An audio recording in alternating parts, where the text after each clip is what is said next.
continue ma série de vidéos sur les animaux disparus. Et aujourd'hui, on parle d'un phénomène. Je suppose, rien qu'en voyant la vidéo, vous savez de qui on va parler. Qu'est-ce qu'un thylacine et pourquoi a-t-il disparu? Il est originaire de l'ancien continent nommé Sahul. Sahul, à la montée des eaux, se sépare en 3 régions distinctes que nous nommons la Nouvelle-Guinée, l'Australie et la Tasmanie. Notre bête était alors présente dans ces 3 régions.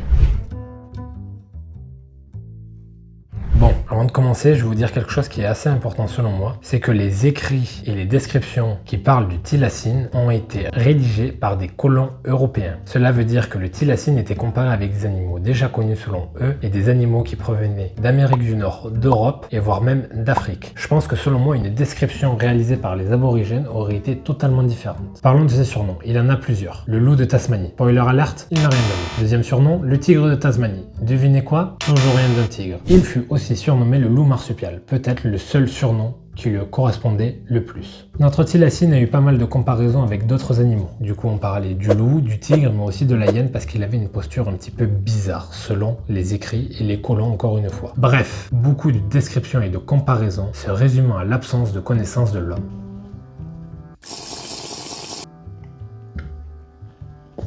Mais ces erreurs faites par l'homme lors de notre rencontre avec le marsupial sont dues à son évolution. L'évolution de notre marsupial restera proche de celle des grands carnivores et de certains canidés. On parle là alors de la présence de dents, de mâchoires puissantes, de talons décollés et même une taille qui rappelle certains carnivores des autres continents. Mais cela, tous ces points communs, ne signifient pas qu'il est comme les autres. Justement, il y a eu un phénomène naturel qui s'est passé, la convergence évolutive. Cela signifie que les adaptations citées précédemment proviennent de la pression de l'environnement sur l'individu. Toutes les adaptations développées par notre thylacine arrivent de façon indépendante et ne sont pas héritées d'un ancêtre commun. On peut alors comprendre les surnoms douteux donnés à notre marsupial qui vit dans des environnements similaires aux autres carnivores. Mais avec la science et la technologie, on se rend compte via quelques tests ADN que son cousin le plus proche n'est rien d'autre que le diable de Tasmanie. C'est alors plus tard que l'on comprendra que c'est une espèce totalement différente et qui n'a rien des mammifères et des grands carnivores décrits. Pour finir sur la description physique de notre thylacine, on note une ouverture de mâchoire qui peut aller jusqu'à 120 degrés. On notera aussi qu'il a une queue qui est particulièrement longue, entre 50 et 60 cm, ce qui fait qu'un individu, queue comprise, peut mesurer entre 2,50 m et 2,60 m. On aura aussi alors la taille d'un petit carnivore ou grand carnivore en fonction des continents qui mesure 60 cm au garrot avec une trentaine voire quarantaine de kilos.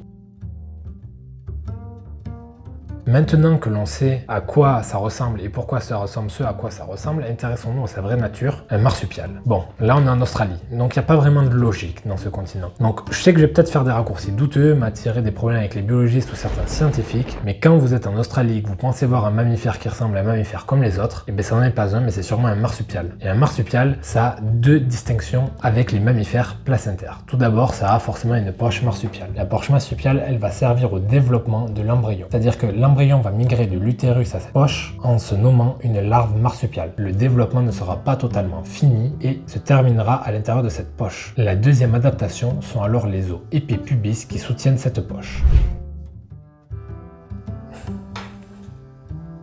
Pas reconnu pour sa grande agilité ou sa super rapidité, notre chasseur nocturne formait des groupes qui rabattaient les proies vers un endroit spécifique où un autre thylacine se tenait en embuscade, prêt à fondre dessus. Il chassa alors des proies qu'il avait dans son environnement, comme des wallabies, des kangourous, des émeus ou encore certains wombats.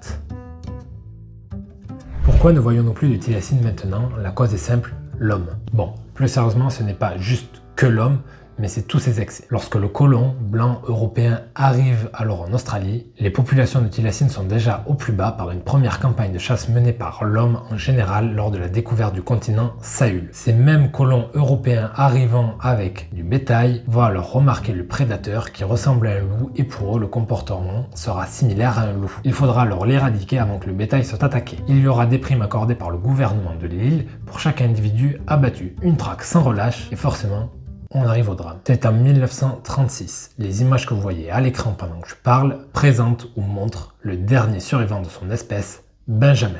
Quelques jours après sa mort au zoo de Hobart, l'espèce sera déclarée comme protégée. Mais cela est bien trop tard. Notre super prédateur et espèce clé de voûte de l'environnement est déjà éteinte. Il n'y a plus de thylacine sur la planète Terre. pense pas que l'extinction de notre thylacine était programmée comparée à celle du dodo. On avait un animal qui était plutôt en place dans son écosystème et dans son environnement, mais qui a juste subi les excès de l'homme et le dérèglement de son environnement. Actuellement, les armoiries de l'île Tasman sont représentées par des thylacines. On peut voir à travers ce geste des regrets. Depuis quelques années, certaines personnes prétendent avoir vu des individus, et je ne parle pas de témoignages qui remontent aux années 1900 et des poussières, mais bien aux années 2000, 2018, voire même 2021, certaines personnes prétendent et ont des preuves plus que douteuses sur l'existence de certains individus. À ce niveau-là, on se rapproche plutôt de la cryptozoologie et des chercheurs de Bigfoot, mais ça, c'est une autre question. D'autres scientifiques pensent qu'il est capable et veulent refaire apparaître le thylacine via de l'ADN conservé. Je ne sais pas si c'est une bonne ou une mauvaise idée, et je vais vous laisser en débattre dans les commentaires, mais selon moi, l'espèce est bientôt éteinte depuis plus d'un siècle et a sûrement été remplacée dans son écosystème. Dites-moi, qu'est-ce que vous en pensez? C'était Orazio. Ciao.